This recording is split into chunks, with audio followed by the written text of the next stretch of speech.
Escucha, el Centro de Reconciliación Familiar Libertad en Casa presenta las buenas noticias.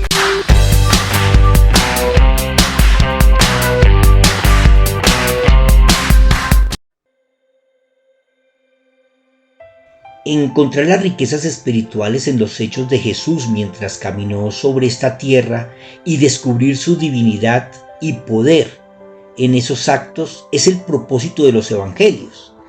Ellos narran históricamente los sucesos que trascienden de lo natural a lo sobrenatural y de esto a lo espiritual. Bienvenidos a las buenas noticias. Gracias por escuchar y dejar que sea la misma palabra la que transforme tu manera de percibir la verdad, revelando al Hijo de Dios en tu vida. Yo estoy convencido que si escuchas con los oídos del Espíritu, entiendes con el corazón, entonces esa verdad revelada cambiará tu manera de pensar y por ende tu manera de vivir. Estamos en la serie La Ley de la Montaña y hemos aprendido sobre lo natural y lo espiritual y la revelación de la divinidad del Mesías. Y aunque hemos tenido un poco de pausa, el propósito no se ha detenido.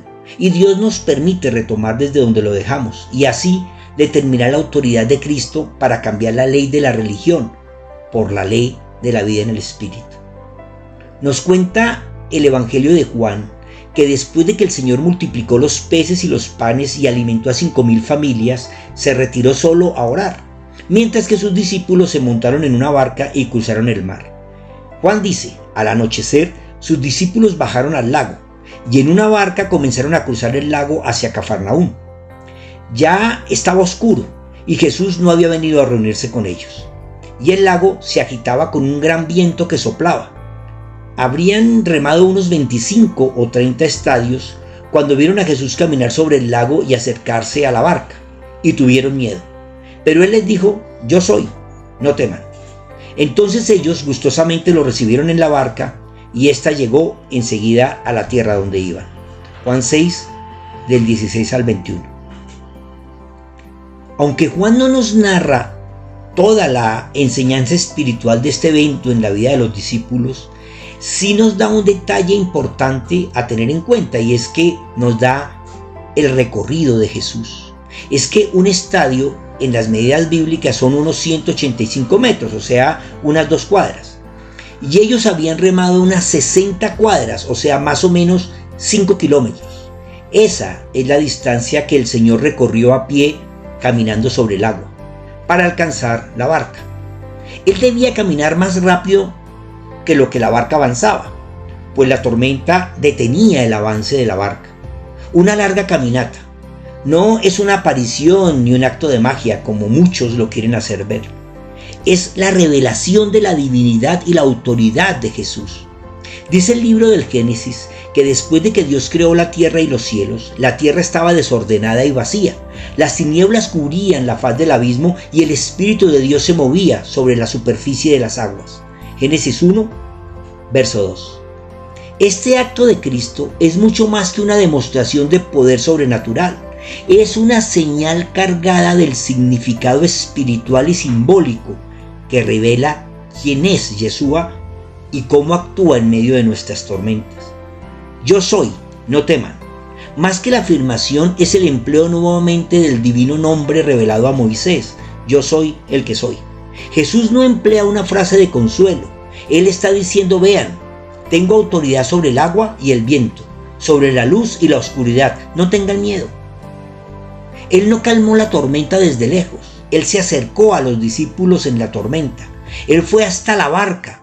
Marcos, escribiendo sobre este mismo evento, dice, pero cerca del amanecer fue hacia ellos caminando sobre las aguas, pues los vio remar con mucha dificultad porque tenían el viento en contra. Hizo el intento de pasar de largo, pero ellos al verlo caminar sobre las aguas pensaron que era un fantasma y comenzaron a gritar, pues todos lo vieron y se asustaron. Pero él enseguida habló con ellos y les dijo, ánimo, yo soy, no tengan miedo. Al subir a la barca con ellos, el viento se calmó y ellos estaban muy asombrados. Más bien, su corazón estaba endurecido y aún no habían entendido lo de los panes, menos lo del viento. Marcos 6, 48 al 52. Marcos revela que los discípulos al verlo pensaron en todo menos en él. Vieron un fantasma, se asustaron y no reconocieron el que tenía poder sobre las aguas. Eso nos pasa a muchos, que en medio del caos y las tormentas de la vida no reconocemos a Jesús, no confiamos en Él y no le invitamos a subir a la barca y calmar la tempestad. Pero Él viene con poder para enfrentar juntos el caos. No temas es la mejor frase que el Señor puede decir. No temer es confiar. Esa es la diferencia entre la fe supersticiosa que pide un milagro pero no lo espera, que es como el agricultor que ora para que caiga lluvia pero al salir deja el paraguas, y la fe del conocimiento. No temer es actuar en consecuencia de lo que sabes del Mesías, es entender que Él viene a pasar la tormenta contigo y tiene poder para detenerla si ese es el plan de Dios. Hay muchas cosas que no podemos entender desde nuestras pequeñas mentes y la duda está atornillada a nuestro corazón. Eso es lo que dice Marcos. Los que estaban en medio de la tormenta ya sabían del poder de Yeshua, conocían su identidad divina y habían visto los actos de su poder. Yo soy el pan de vida, yo soy la luz del mundo, yo soy la resurrección y la vida, yo soy el agua que calma la sed del mundo, yo soy el camino al Padre, yo soy el que soy.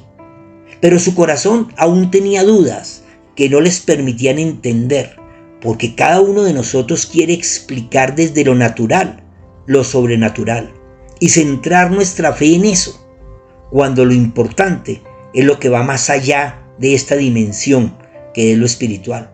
Jesús es Señor de todo y sobre todo. Dios le entregó todo en sus manos para gobernar sobre todo.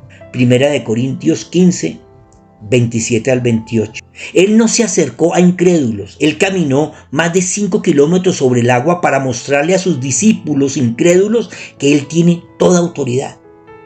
El agua representa el juicio de Dios, pues fue con agua que Dios condenó al mundo antiguo, pero Cristo tiene poder sobre el agua que ahora simboliza la vida.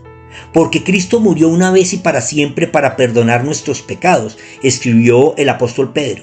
Él era bueno e inocente y sufrió por los pecadores, para que ustedes pudieran ser amigos de Dios. Los que mataron a Cristo destruyeron su cuerpo, pero Él resucitó para vivir como espíritu. De este modo fue a anunciar su victoria a los espíritus que estaban presos. Eran los espíritus de los que desobedecieron a Dios en los tiempos de Noé.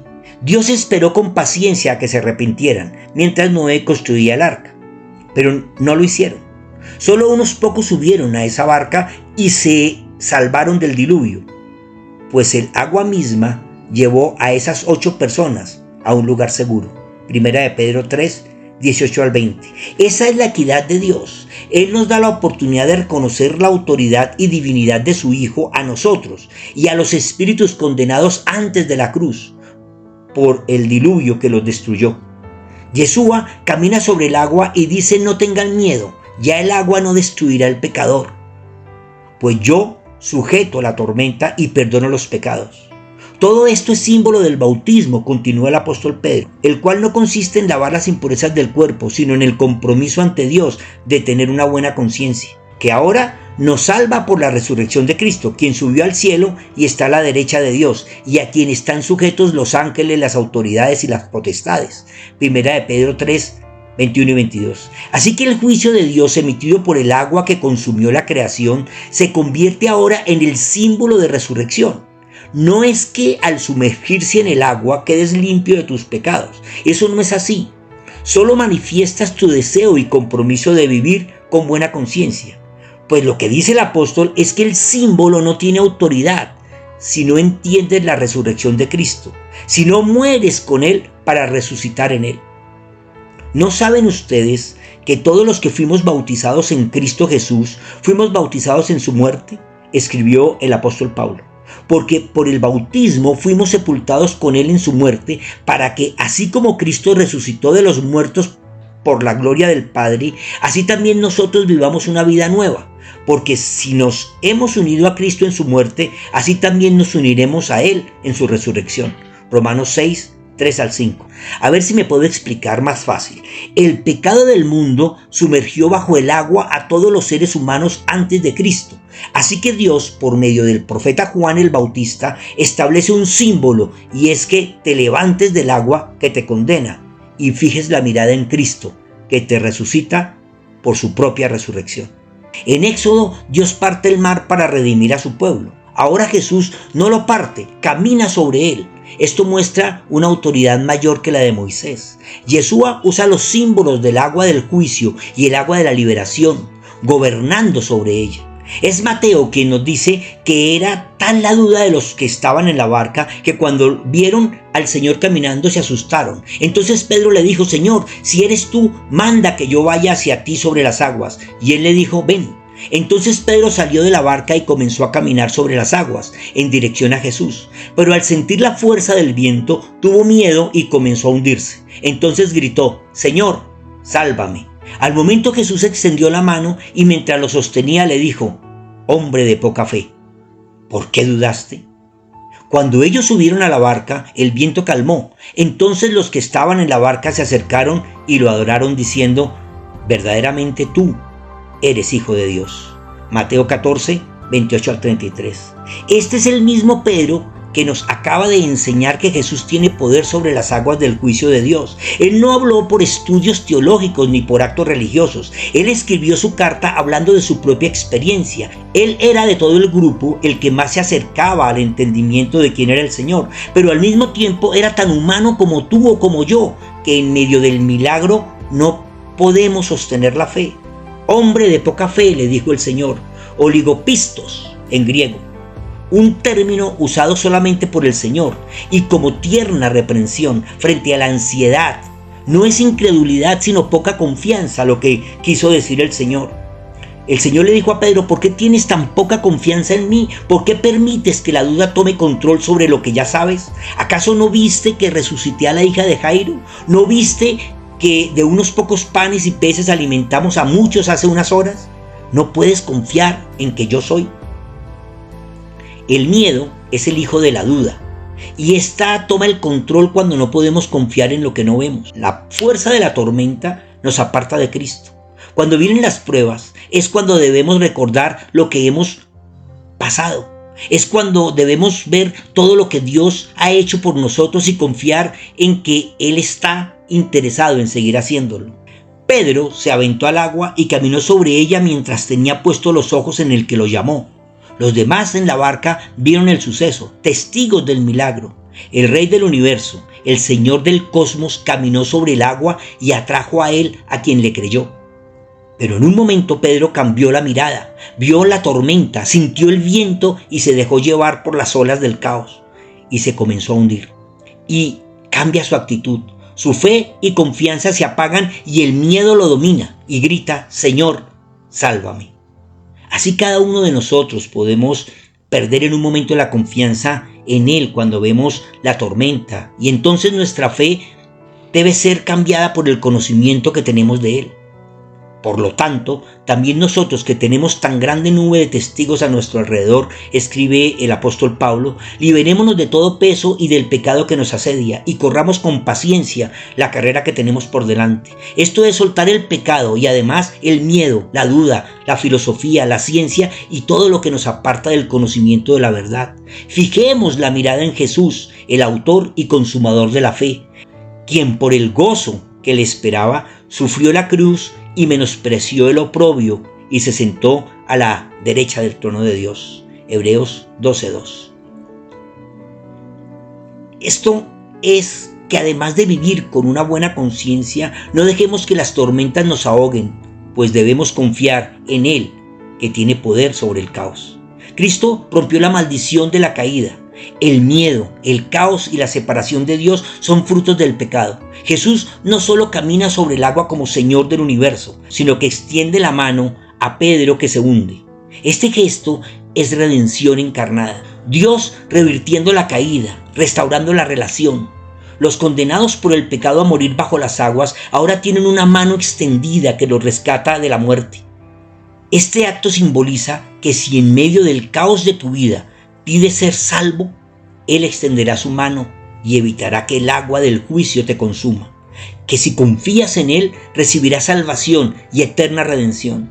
Pues la Escritura dice, todo aquel que cree en Él no será defraudado, porque no hay diferencia entre el que es judío y el que no lo es, pues el mismo que es Señor de todos es rico para con todos los que lo invocan, porque todo aquel que invoque el nombre del Señor será salvo.